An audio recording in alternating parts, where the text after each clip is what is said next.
Today's lesson is all about polygons. In this lesson, you should be able to name polygons according to how many sides the figure has. You should also be able to decide if a polygon is regular or irregular. First, you have to be familiar with some common shapes that we will use. A three-sided figure is called a triangle. A quadrilateral is a four-sided figure.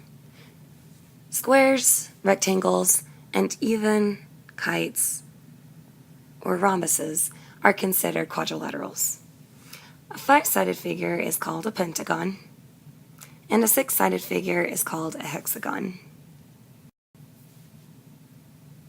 A seven-sided figure is called a septagon, an eight-sided figure is called an octagon, and finally a 10-sided figure is called a decagon. There is one rule you must know for this polygon unit. All squares are rectangles, but rectangles are not squares. Here on this page, I tried to draw for you a white rectangle. You can see it right here. A rectangle must have the following. It must be a quadrilateral, meaning it has four sides.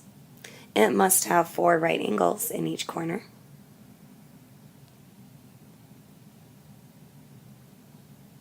Also, opposite sides must be equal and parallel to each other.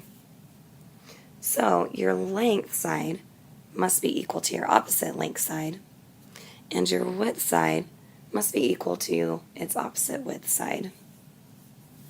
Squares are a little different. In a square, all four sides must be equal. A square also has a lot of the same attributes that rectangles have. They are also quadrilateral, four right angles, and have opposite sides that are equal and parallel with each other. However, rectangles do not have to have four equal sides, whereas all squares do. So once again, you must remember that all squares are rectangles, but rectangles are not squares. If you find this concept confusing, I would suggest that you go back to the beginning of the slide and re-listen to this explanation. In this lesson, you also have to be able to determine if a polygon is regular or irregular. In my previous slides, I was drawing regular polygons. A regular polygon has equal sides and equal angles. Right now, I'm going to draw for you a regular pentagon. Remember, a pentagon has five sides. And notice in my drawing that all of my angles are making the same type of degrees. All my side lengths are equal with each other. So we would call this a regular pentagon. On the right side, I'm going to draw for you an irregular pentagon. It's also going to have five sides and five angles, but they're not going to be equal or the same. Here is an example. 1, 2, 3, 4, 5. This figure is also called a pentagon, but it is an irregular pentagon because notice that my angles are not the same. My side lengths are also different from each other. So we would go ahead and call this an irregular pentagon. Let's do another example. On the left side, I'm going to draw a regular hexagon. A hexagon has 6 sides. 1, 2, 3, 4, 5, 6. Notice that my sides are all equal to each other, and my angles are making the same degrees. On the right side, I'm going to draw an irregular hexagon with 6 sides. 1, 2, 3, 4, 5, 6. Even though it also has 6 sides, you will notice that the side lengths are not equal and the angles are not equal as well. In this lesson, you will be asked to name vertices on the figure. Below, I have drawn a quadrilateral figure It is irregular, meaning that the sides are different and so are the angles.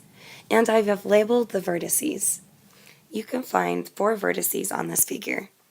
We have vertice F, G, H, and I. How you would name this on a paper is you would just write the name of the vertice. I would have vertice F, G, H, and I. Practice problem number 1. I want you to draw a regular and an irregular triangle. Hopefully your regular triangle has 3 sides and they are all equal length and angles. Here is an example of an irregular triangle. Its lengths are not the same, and all 3 angles on this triangle are not the same as well. Practice problem number 2. What makes a polygon regular? What makes a polygon irregular? A polygon that is regular has equal sides and equal angles. A polygon that is irregular does not have equal sides and does not have equal angles.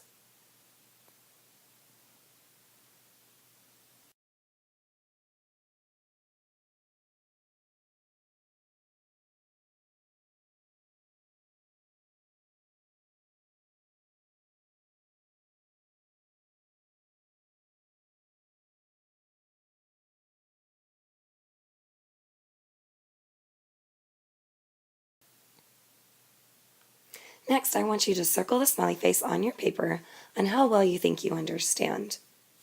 At the bottom of the page, feel free to write a question that you have about today's lesson, and we will make sure to cover it in class.